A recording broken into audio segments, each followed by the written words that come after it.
자, 부동산 투자 위험 분석이라고 했죠? 자, 8페이지 스테마 13번입니다. 위험과 수익의 측정 방법 또는 평균 분산 결정법이라 썼습니다. 되겠죠? 평균 분산 결정. 평균 분산 결정법은 평균이 같아야 되겠죠? 자, 평균이란 말을 써도 되고 분산이란 말을 써도 똑같아요.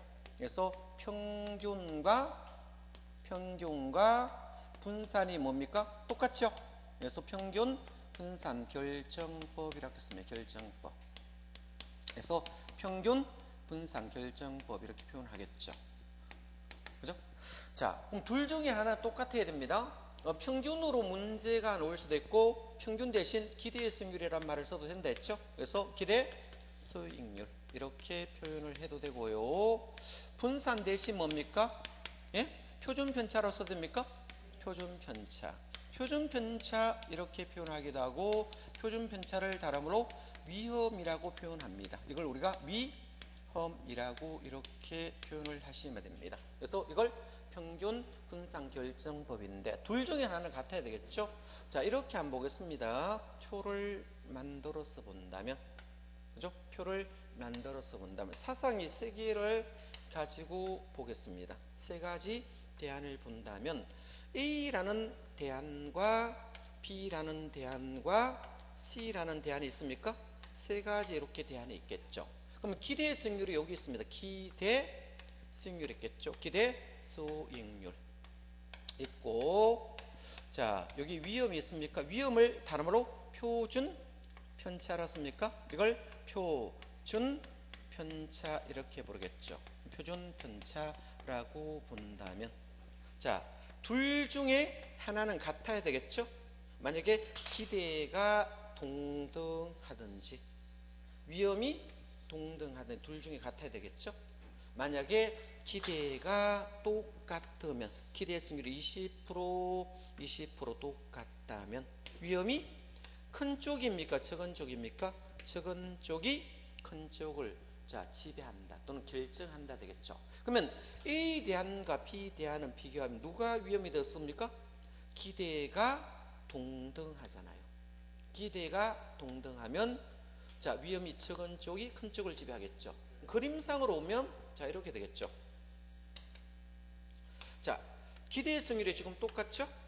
기대 승률이 똑같죠. 요 축이 이제 기대 승률이 되잖아. 기대 수익률이 똑같다 했습니까? 기대 승률이 똑같죠. 20%. 근데 위험이 다르잖아. 위험이 3%와 4% 두 가지 종류 있습니까? 두 가지 종류 있겠죠. 그러면 요점이 지금 A라는 지점이 여기는 B라는 지점이 되겠죠. 자, 그러면 기대가 동등하면 위험이 적은 쪽이 A가 누구를 지배했습니까? B를 지배한다. 이걸 평균분산 지배 원리라고 씁니다. 그러면 B는 A에게 지배당한다. 선택은 어디만 됐다? A만 선택이 되겠죠. A가 선택이 되었다 이렇게 뜻이겠죠. A가 선택이 되었습니다. 이번에는 위험이 동등하죠? 위험이 동등해 보겠습니다. 위험이 똑같아요. 예를 들어서 위험이 이렇게 똑같다면 되겠죠? 그러면 위험이 동등하면 기대가 큰 쪽이 적은 쪽을 지배할 수 있겠죠. 그러면 자 기대가 큰 쪽이 적은 쪽을 지배하면 여기 이제 C라는 지점이라 봅시다. 이 점을 보다 C라는 지점으로 보면 이렇게 지배됩니까? C는 누구를 지배할 수 있다? B를 지배할 수 있겠죠. 이런 것을 가지고 나중에 뭐를 그립니까? 효율적 전선 그림을 그릴 수 있습니다. 그죠? 이걸 효율적 전선 그림이 되겠죠. 자, 그러면 현재 B는 효율적 전선상의 표현이 된다 안 된다? 안 되겠죠. 그래서 지배당하기는 되지 않겠죠. 자, 보겠습니다. 수익의 측정은 기대로 표현하고 위험의 측정은 표준 편차로 나타냈죠. 자, 동그라미 2번입니다. 위험이 같으면 기대가 큰 곳에 선택되고 기대 수익률이 같으면 위험이 적은 곳에 투자합니다. 이걸 우리가 평균 분산 결정법이라 불러요. 자, 2번은 별표에서 암기합니다. 자, 뭐가 같다? 위험이 같으면 기대의 수익률이 큰 곳에 투자를 합니다. 자, 반대로 기대의 승률이 같으면 자, 위험이 작은 곳에 투자했죠? 그렇잖아. 그래서 2번은 아주 중요하니까 여러분 읽고 암기까지 할 정도로 봐야 됩니다. 자, 문제를 가지고 자, 연습해 보겠습니다.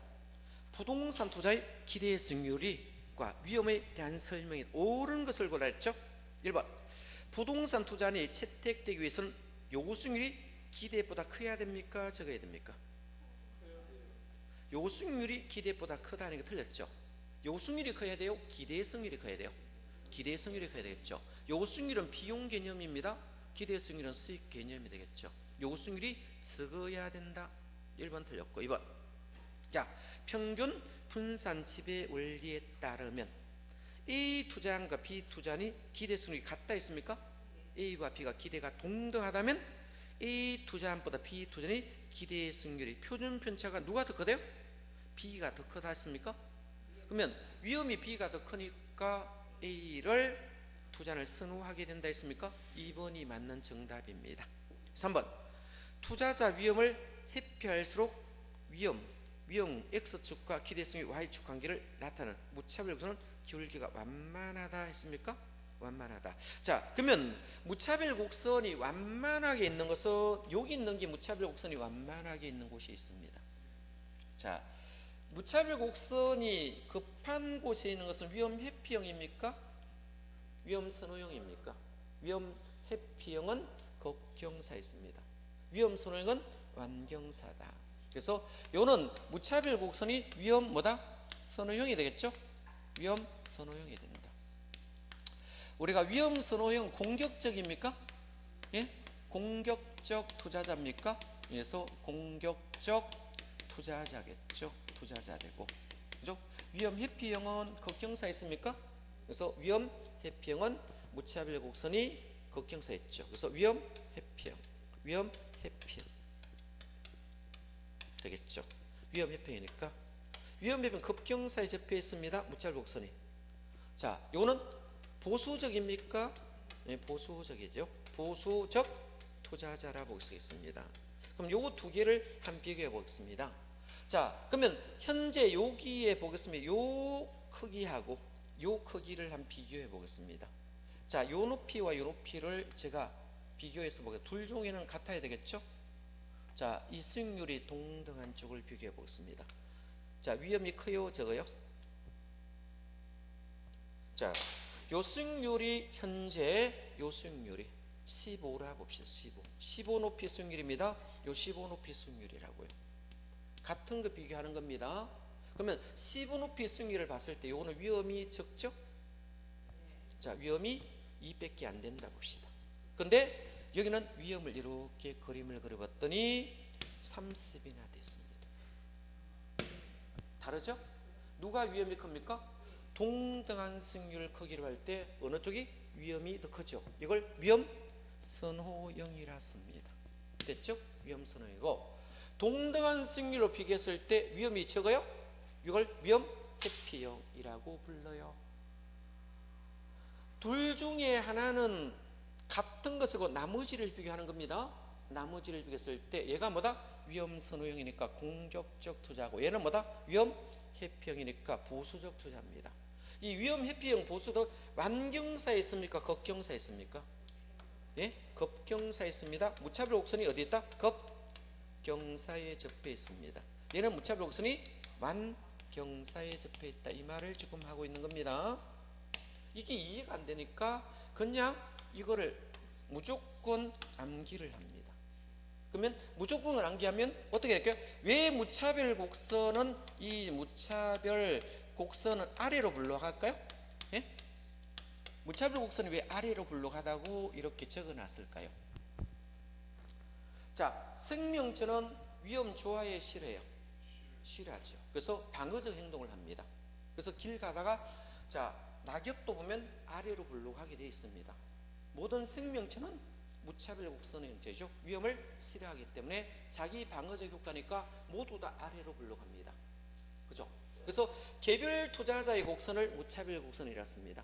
그러면 여기에 있는 개별 투자와 여기 같죠. 갑이라는 사람과 어린 사람 이렇게 비교하면 되겠네. 얘와 얘는 개별입니까 아닙니까? 개별 맞죠? 갑업하고 어른은 다른 사람이잖아. 이걸 개별 투자 독선을 무차별 독선에 쓴다고요. 사람에 따라 성향이 다르다는 거예요. 그럼 갑은 위험 해평이고 어른 뭐다? 위험 선호형이다. 이렇게 붙이면 되는 거예요. 그죠? 효율적 프론티어라 했죠? 이거는 효율적 전선이라 쓰기도 하고 효율적 프론티어라 쓰죠? 이걸 뭐다? 효율적 프론티어라 부르잖아. 효율적 프론티어는 뭘 가지고 그랬습니까? 평균 분산 결정법을 이용하여 그래프를 나타냈습니다. 제가. 자, 그러면 효율적 프론티어는 뭐를 가지고 그림을 그렸습니까? 평균 분산 결정법으로 그림을 그렸습니다. 자, 이거는 위로 블록할까요? 아래로 블록할까요? 위로 블록한 형태를 띠고 있습니다. 그래서 위로 블록한 형태가 된다. 효율적 프론티어, 효율적 전선 또는 어떤 책은 효율적 투자선이라고 부르기도 합니다. 이걸 효율적 투자선이라고 부른다. 모두 똑같은 용어가 되고 개별 투자자 곡선을 무차별 곡선이라고 불러요. 자, 무차별 곡선은 누구 곡선이다? 개별 투자자 곡선이란 뜻입니다. 자, 개별 투자자 곡선이란 뜻이에요. 그래서 투자자 곡선은 무차별 곡선은 아래로 불러갑니다. 왜냐? 아래로 볼록해요. 아래로 뭐다? 볼록하겠네. 볼록. 그러면 개별 투자자 무차별 곡선이 아래로 볼록하니까 무차별 곡선과 효율적 전선이 만나는 점이 있습니까? 효율적 전선 무차별 만나는 점이 있죠. 이걸 우리가 최적 포트폴리오라 쓰겠죠. 이걸 최적 포트폴리오라 씁니까? 그래서 이걸 최적 포트폴리오 이렇게 써요.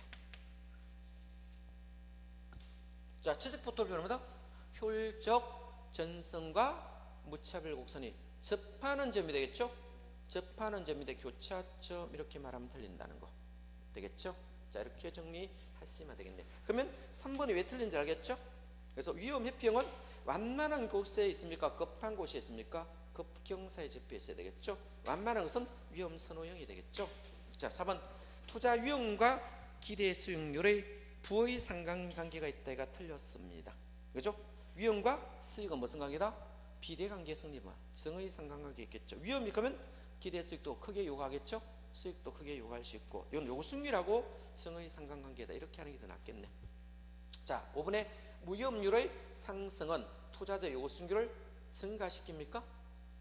그죠? 자, 무위험률이 올라가면 요구수익률도 커지는 겁니다. 정기예금 금리가 상승하면 요구수익률도 함께 증가한다. 되겠죠? 하락시킨다. 이게 틀렸습니다.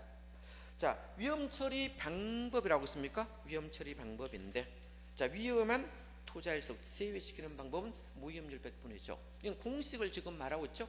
자, 우리 공식상에는 어떻게 됐습니까? 요수익률 공식이 뭡니까? 자, 요거 수익률 공식이겠죠. 그러면 우리 요수익률은 이 요거 수익률은 뭐 플러스 뭡니까? 무위험률 플러스 무위험률 플러스 체계적으로 됐죠? 체계적 위험으로 구성되어 있거든. 요거를 제외하고 남으면 뭐다? 무위험률밖에 뿐이다. 이 말을 씁니다. 이걸 위험을 제외시키는 방법이라고 썼고요.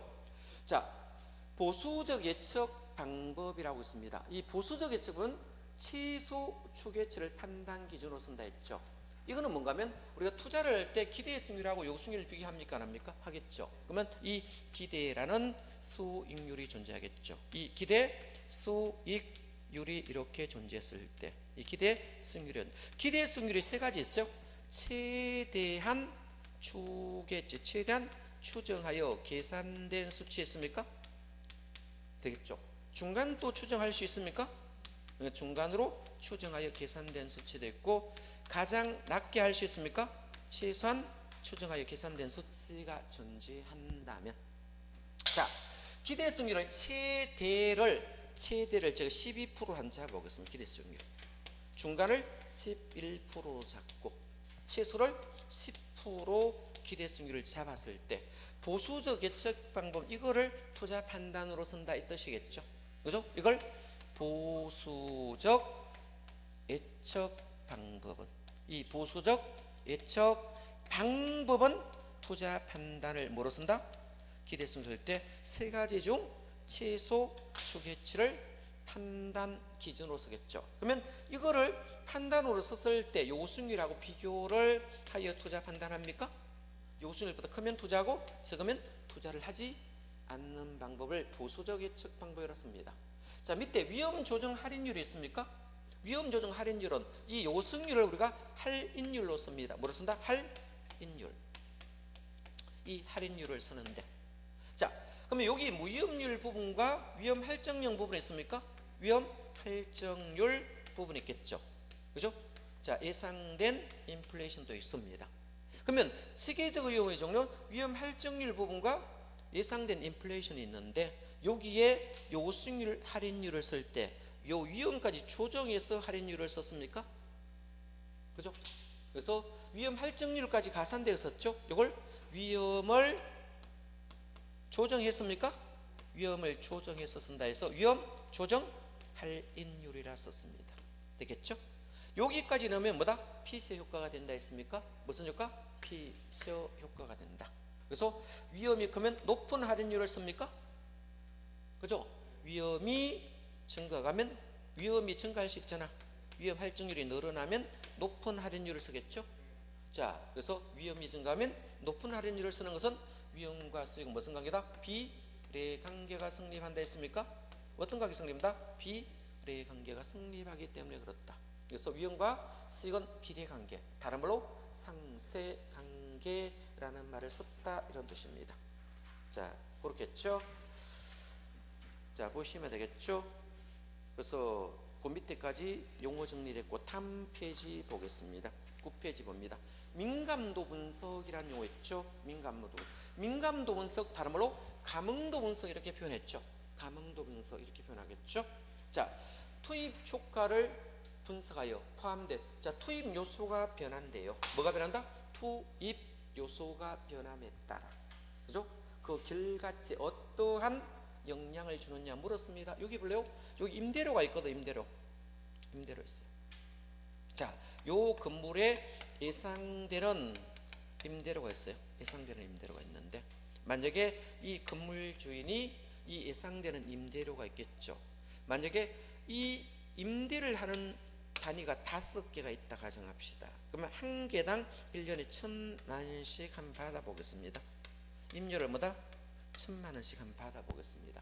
이게 5개, 똑같은 게 5개 있다면 얼마다? 자, 1년에 5천만 원 들어오겠죠. 5천만 원 들어올 거잖아. 그죠?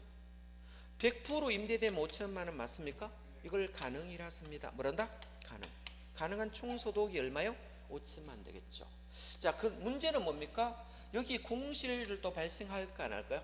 공실도 발생하고, 뒤에 가면 경비도 발생하고, 나중에 실제로 세금 내고 나는데, 세금 난 이후에 본인 호주머니 들어오겠죠. 세후 현금 수지가 들어오겠죠. 자, 여기서 풀로 임대했다 하더라도 기타 빼고 나니까 4천만 원 밖에 안 들어온다고 가정을 해봅시다. 그죠? 그러면 임료가 한 세대당 임대 한 세대당 1,000만 원 내서 5개니까 세금 내니까 4천만 원 돌았습니다. 4천만 원이 이렇게 들어온다는데, 요 임료를 올릴 수 있어요, 없어요?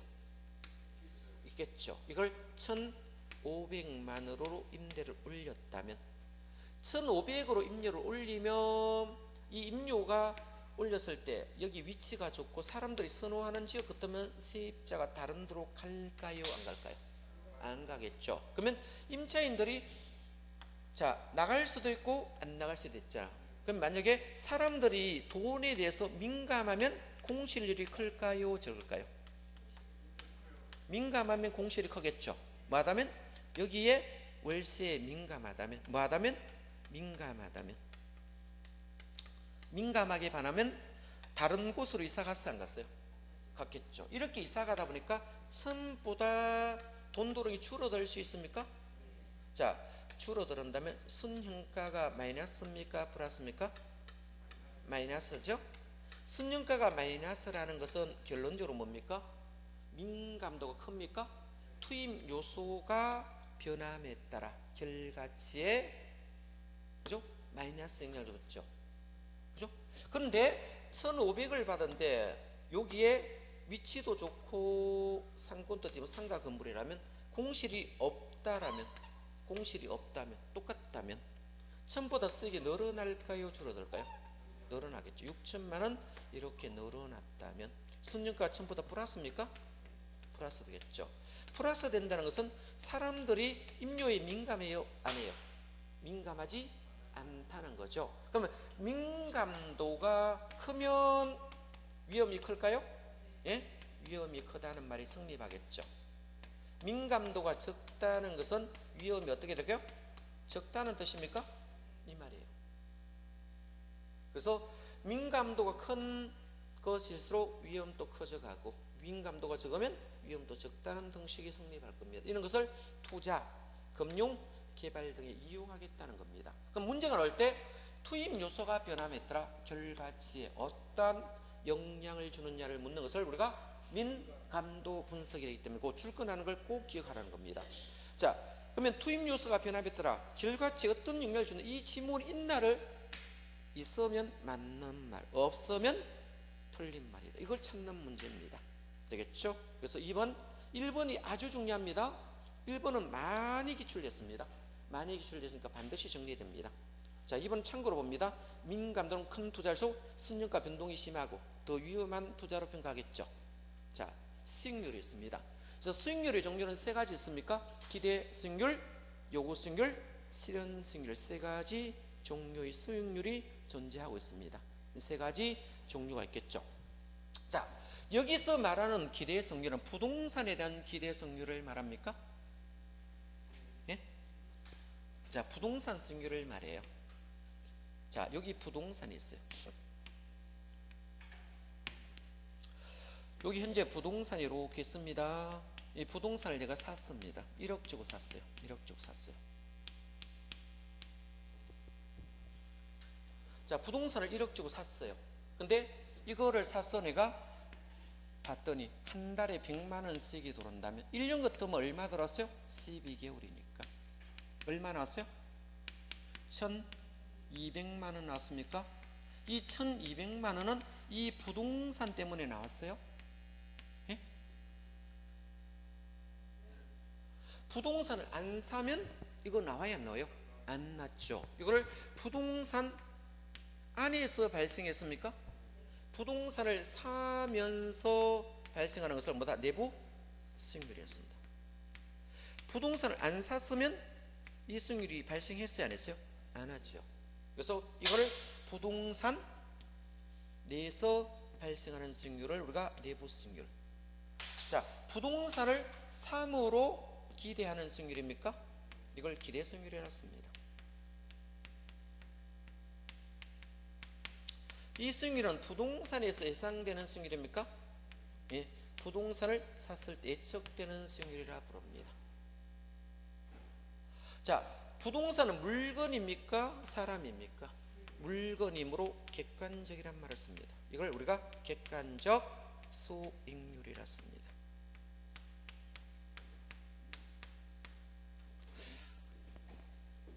자, 그런데 이번에 한번 보겠습니다. 갑선이가 있어요. 갑선이가 가만히 생각을 해봤더니 은행으로 돈을 넣는 것이 나을 건지, 그죠? 주식을 사는 게 나을 건지, 안 되면 채권을 사는 게 나을 건지, 친구한테 빌려주는 게 나을 건지를 생각해 보겠죠. 그러면 이 사람이 판단하는 기준이 있을까요? 없을까요? 본인이 이 돈을 갖고 있으면 얼마를 요구할 것인지를 생각해 봐야 됩니까? 그죠? 그러면 이 얼마를 요구할 것이냐를 생각해 봐야 되겠죠. 그러면 사람의 능력은 같아야 달라요? 다르겠죠. 인간의 능력은 다르겠죠. 이분이 공부를 많이 하고 투자의 기재가 같으면 기회비용이 높을 것입니다. 그죠? 그러면 기회비용이 아주 높으면 자기 잘하는 쪽으로 투자하면 됩니까? 하면 되겠죠. 기회비용이 됐죠. 자, 이 기회비용은 비용견 자기 몸값의 능력의 비용을 따지는 거죠. 그렇잖아. 기회비용이다. 라고 씁니다. 자, 그러면 요 승률은 기의 그 사람의 능력의 한계를 나타내기 때문에 이거는 사람이, 자, 이 사람이 능력이 없으면 은행에 갖다 잡아넣을 수 있습니까? 능력이 없으면 어디 갖다 잡는다? 은행에 넣겠죠. 중기금 갖다 넣겠죠. 근데 어떤 사람 채권 장사하는 사람도 있고, 어떤 사람은 뭡니까? 주식 사는 사람도 있겠죠. 그죠? 어떤 사람보다 사채놀이 하는 사람도 있을 거예요. 자, 그러면 그 사람의 능력에 따라 달라집니까? 그럼 이건 부동산에 투자했을 때 발생합니까? 부동산 밖에서 발생했었습니까? 부동산 밖에서 발생하는 수익률을 따졌습니다. 그렇죠? 부동산 밖에서 발생하는 수익률이죠. 이 밖에서 발생하는 수익률을 우리가 할인할 때 많이 쓴다. 할인율에 가장 많이 쓰는 게 정기금을 많이 쓰는 겁니다. 은행 이자를 많이 쓴다는 거예요. 그러면 이 사람이 요구할 때 은행 이자만 요구할 것이냐, 은행 이자만 요구할 것이냐, 그죠? 자, 은행 넣어놔. 이분은 능력이 안 되니까 은행 넣어놔 보니까 누가 친구가 돈 빌려달라고 했어요. 은행 이자보다 조금만 더 주면 내 빌려줄게. 너는 은행보다도 위험하잖아. 내 돈을 띄물 가능성이 있으니까 은행 이자 받고는 안 빌려주겠다. 은행 이자보다 좀 더 내놔라고 말할 수 있겠죠. 그러면 위험 할증률 가산할까요? 예, 위험 할증률. 그죠? 그죠? 자, 위험 할증률을 가산할 수 있습니까?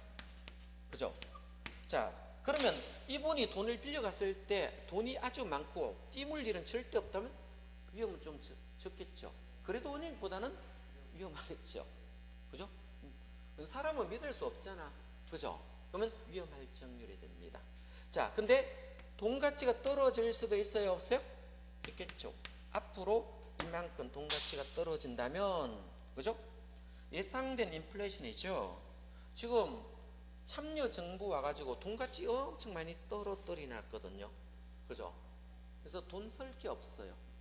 그거는 뭐 돈. 그죠? 돈도 쓸 거 없고 시간도 왜 그렇게 빨리 가는지. 그죠?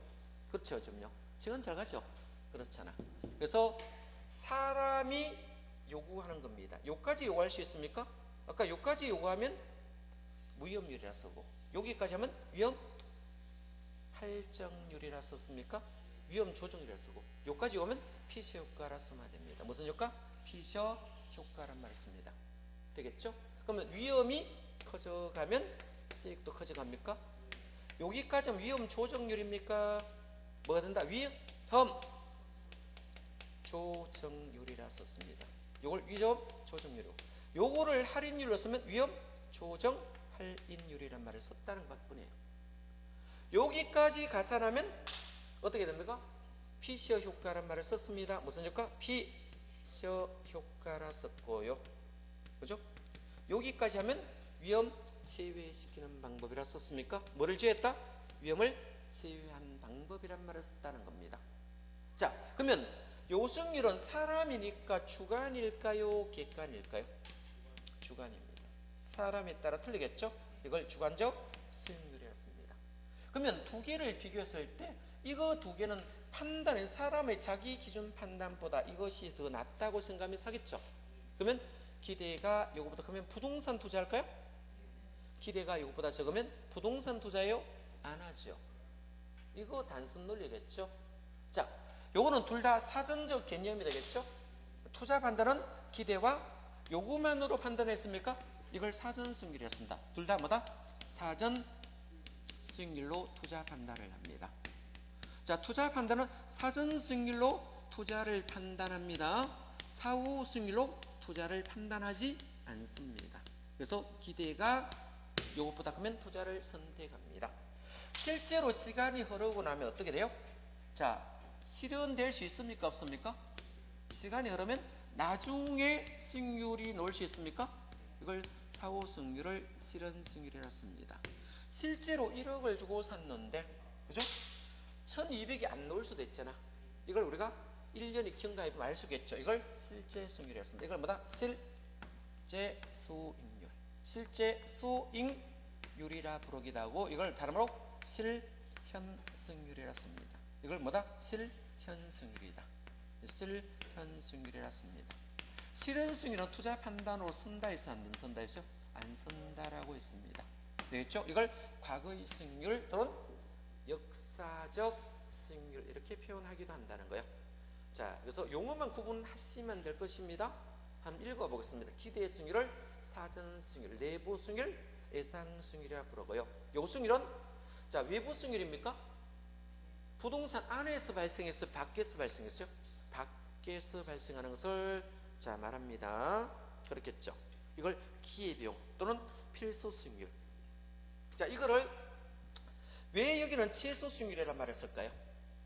요 승률을 최소 승률. 비용은 최소입니까? 최대입니까? 최소입니다. 비용 개념이니까 최소 수익률이었습니다. 요 승률은 최소. 이걸 암기하는 사람이 있어요. 비용 개념은 비용은 아까 최소, 수익은 최대라는 말을 씁니다. 이 자체가 비용 개념이니까 최소 개념입니다. 만약 수익 같으면 최대 개념이 되겠죠. 수익은 최대가 좋죠. 비용은 최소가 좋다고. 그래서 비용 개념이니까 최소 승률이라는 말을 써도 된다 이런 뜻입니다. 되겠죠? 자, 보시면 되고요. 요 승률 봅니다. 투자에 대한 위험이 줬을 때 충정한 최소한의 승률 뭔지 알겠죠? 비용 개념과 최소 승률의 말을 썼다는 거예요. 그죠? 2번 요수는 무위험률 플러스 위험 할증률. 자, 예상된 인플레이션율까지 있습니다. 자, 위험과 수익은 무슨 관계다? 비례 관계가 성립하겠죠. 위험이 크면 요구되는 수익도 커집니다. 위험과 가치는 반비례 관계에 있습니다. 공식 때문에 그렇습니다. 자, 위험과 가치는 반비례, 위험과 수익은 비례 관계가 성립합니다. 되겠죠? 자, 그러면 투자 가치는 예상 승수를 요구 수익률로 할인하기 때문에 이거는 주관적 가치란 말을 주로 씁니다. 자, 이렇게 정리하시면 되겠죠. 실현 승률은 사후 승률, 실제 승률, 역사적 승률 이렇게 표현한다. 자, 문제 1번 풀어보겠습니다. 부동산 투자 승률에 대한 설명으로 바르지 못한 것을 골라냈죠. 1번 기대 승률이란 투자 대상 부동산으로부터 장래 예상되는 승률이었죠. 사전 승률, 내부 승률 다 같은 용어가 됩니다. 맞는 말입니다. 2번 요구 승률은 투자자가 투자를 결정하기 위한 충족되어야 최소 한의 승률 맞죠? 그래서 목표 승률 또는 필수 승률이라 씁니다. 자, 3번 실현 승률이란 투자의 결과로 나타나죠. 실제로 발생하는 승률 비율로서 사후 승률, 역사적 승률이 되겠죠. 4번에 기대 승률과 요구 승률은 상호 비교하여 투자를 결정하는데 기대 승률이 요구보다 큰 경우는 투자를 기각한다, 선택한다. 선택해야 되겠죠. 기각이 틀렸죠. 자, 투자 결정 시 실현 승률은 투자 결정 충고로 사용할 수 없습니다. 투자는 사전 승률만 판단합니다. 그래서 기대와 요구만으로 판단이 돼야 되겠죠. 자, 문제 2번 봅니다. 가상적인 아파트 투자 사업에 대해서 미래 환경, 경제 환경 조건에 따라 추정된 승률의 예상치고 아래와 같습니다. 그죠? 가정할 때 기대 승률을 계산하라 나왔습니까? 그럼 확률을 정해서 한번 보겠습니다.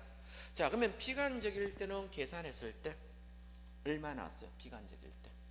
네? 비관적일 때 승률이 4% 나왔어요? 4%. 확률은 얼마 줬습니까?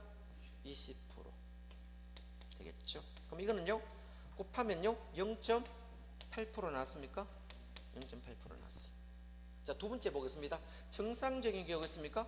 정상적인 계산하면 수익률이 몇 프로? 8% 나왔죠. 8%. 자, 곱하면 되겠죠. 확률이 60%네요. 그죠? 60%니까 6, 8이 48, 4.8% 나왔죠. 자, 세 번째 조건이 낙관적입니까? 낙관적이는 13% 나왔죠? 13% 나왔잖아. 확률이 20%, 0.2 되겠죠. 그럼 2.6% 나왔습니까? 그죠? 요거를 다 하는 것을 가중평균이라 씁니다. 가중평균하면 기대 승률이 나오겠죠? 기대 수익률이 나와요. 되겠죠? 기대 승률이 나오는데, 자, 2, 8이 16, 1 올라갔죠? 6이 12, 2 남았죠? 올라간 게 지금 2 올라갔잖아. 그러면 2, 4 하고 4니까 얼마다? 8.2%가 기대 승률이 나왔겠죠. 그럼 정답은 기대 승률은 8.2% 도로가 된다. 이렇게 4번 정답하면 되겠죠. 자, 테마 15는 단순한 기능 한번 보겠습니다. 부동산 투자 결정을 하는 경우 이렇게 물었죠. 결정하는 경우. 자, 선현가가 0보다 크면 투자를 선택할까요? 선현가가 0보다 크면 플러스죠. 이익이 있다 이런 뜻입니다. 이익이 있으면 투자하겠죠.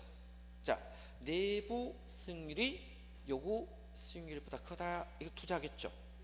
자, 기대가 요구보다 크다 같은 말이 되겠죠.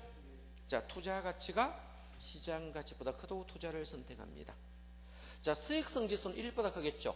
편익 비용도 1보다 크다 하면 투자합니다. 자본 회수 기간이 있겠죠. 기간이 목표 기간보다 짧았습니까?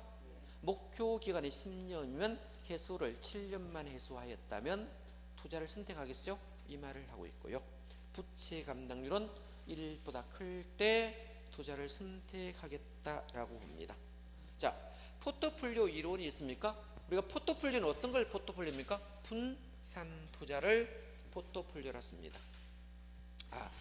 포트폴리오는 분산 투자를 말합니다. 한번 볼까요? 포트폴리오 됐습니까?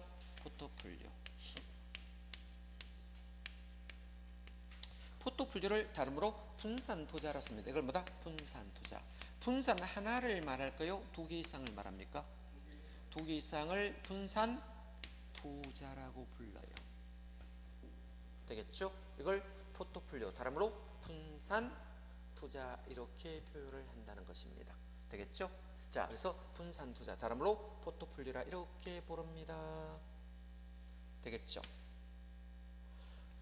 자, 포트폴리오 하는 목적이 뭡니까? 자, 불필요한 위험을 제거합니까?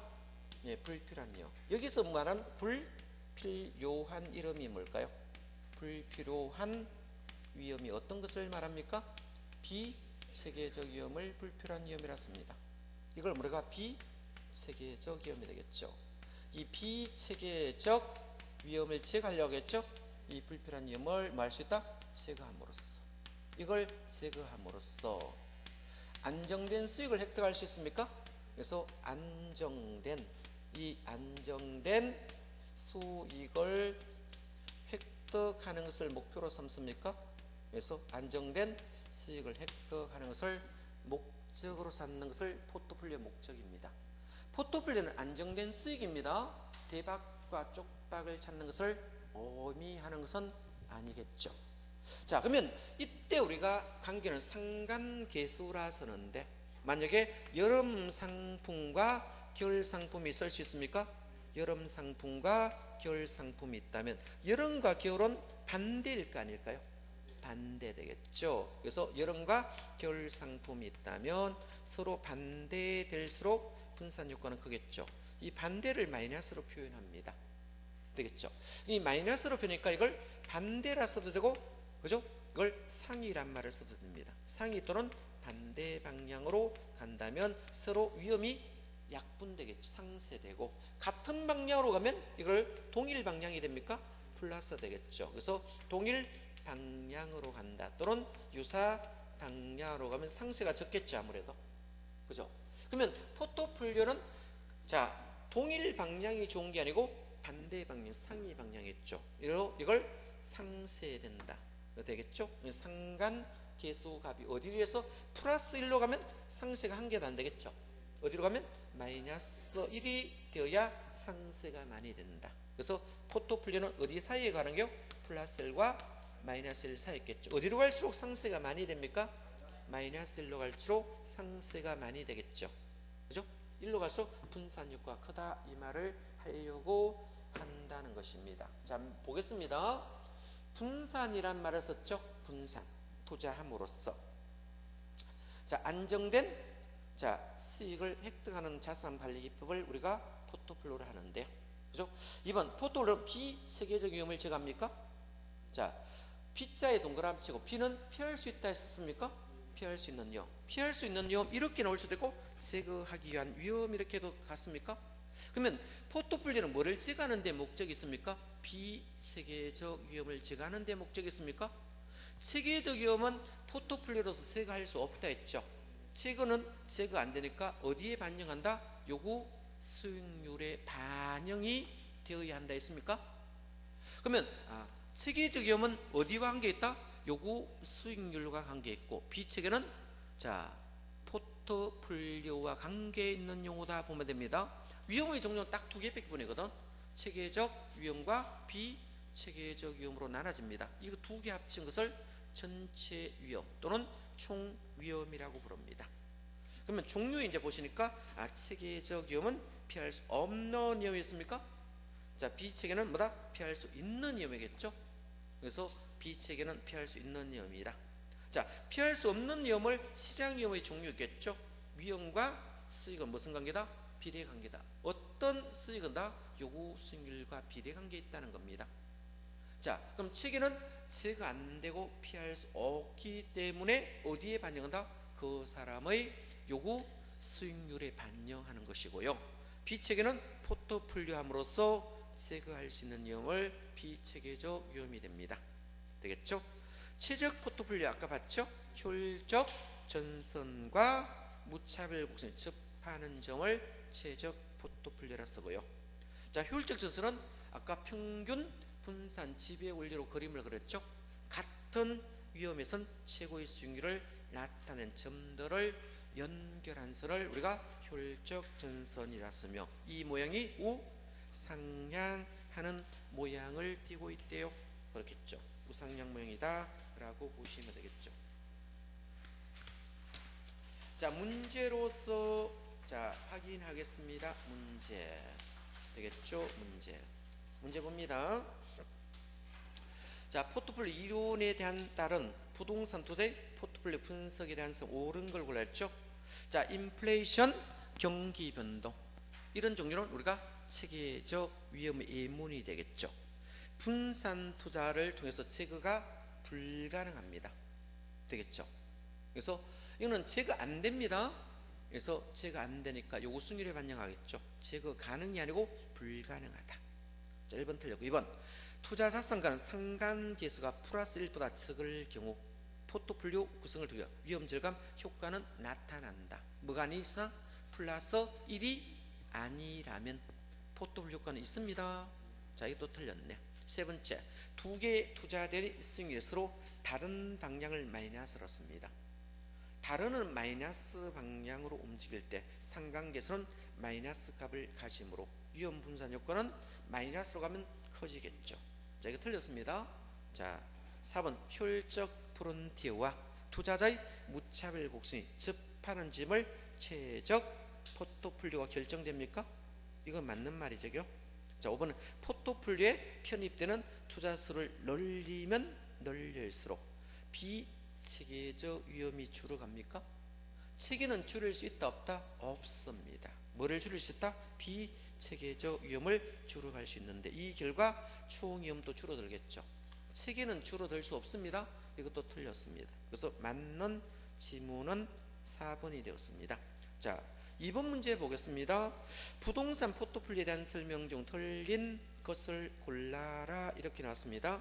자, 볼까요? 두 자산의 포트폴리오를 구성할 경우 포트폴리오에 포함된 개별 자산 수익률의 상관계수가 플러스인 경우는 분산 효과 없겠죠. 자, 이때는 전혀 비체계적 위험이 제거되지 않는 상태다. 자, 맞다. 그죠? 2번 효율적 프론티어는 평균 분산 기준에 의해서 동일한 위험에서 최고의 기대 수익률을 나타낸 포트폴리오 선을 연결하는 선 맞죠? 세 번째, 자, 위험 회피형 투자자 중 공격적인 투자들은 보수적 투자에 비해서 위험이 높더라도 기대 수익률이 높은 투자를 선택합니다. 맞습니다. 4번에 포트폴리오 분산 투자를 통해서 비체계적 위험뿐만 아니라 체계적 위험은 제거된다 안 된다? 안 된다. 자, 포트폴리오는 뭐만 제거할 수 있다?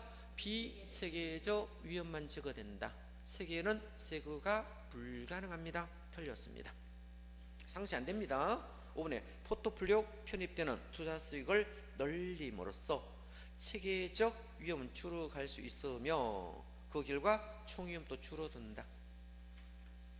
자, 그래서 투자 수를 늘리면 늘릴수록 되겠습니까?